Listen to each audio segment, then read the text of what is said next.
كأنها برق ينور في سمانا بان نوره. والعروسة بنتي اللي كأنها برق يخايل، كأنها برق ينور في سمانا بان نوره. والعروسة بنتك اللي عربه جد واصايل، كأنها بدر تجلى نور الأرض بظهور. اقبلي يم العروسة اقبلي والراس طايل، قولي اني ام ناصر وبالاسم هذا فخورة.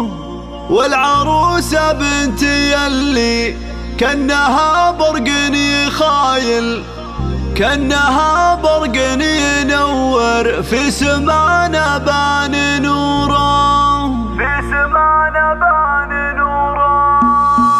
اقبلي يم العروسة اقبلي والراس طايل، قولي اني ام ناصر وبالاسم هذا فخورة. اقبلي يم العروسة اقبلي والراس طايل، قولي اني ام ناصر وبالاسم هذا فخورة. اقبلي يم العروسة اقبلي والراس طايل، قولي اني ام ناصر وبالاسم هذا فخورة. والعروسة بنتي اللي كأنها برق يخايل، كأنها برق ينور في سمانا بان نوره. والعروسة بنتي اللي كأنها برق يخايل، كأنها برق ينور في سمانا بان نوره. والعروسة بنتك اللي عربه جد واصايل، كأنها بدر تجلى نور الأرض بظهوره. اقبلي يم العروسة اقبلي والراس طايل، قولي اني ام ناصر بالاسم هذا فخورة. يا عروستنا تباهي وافخري بين القبايل، وافخري باخوانك اللي منبع الطيب وجذوره. والبسي ثوب السعادة والفرح جعله دليل، يا عسى ثوب السعادة ينبت بدربك زهوره. اقبلي يم العروسة اقبلي والراس طايل، قولي اني ام ناصر بالاسم هذا فخورة. ابوها الغالي من رجال كاسب طيب الفعايل، يحفظه رب الخلايق ويسكنه عالي جنانه. افخري به يا الاصيلة فخر في ابوك الغالي، قولي انك تاج راسي وبهجة القلب وسروره. والخوات الزين كله والسنع والذوق هايل، شامخات بالادب والعز يحتل حضوره. اقبلي يم العروسة اقبلي والراس طايل، قولي اني ام ناصر بالاسم هذا فخورة. واحكمي معنى القصيدة واكتبي باسم العروسة، خلي حروف المعاني تبدي القلب شعوره. والقصيدة اليوم غنى في جزيلة المثايل، ترجم احساس التهاني في حروفه وقصوره. اقبلي يم العروسة اقبلي والراس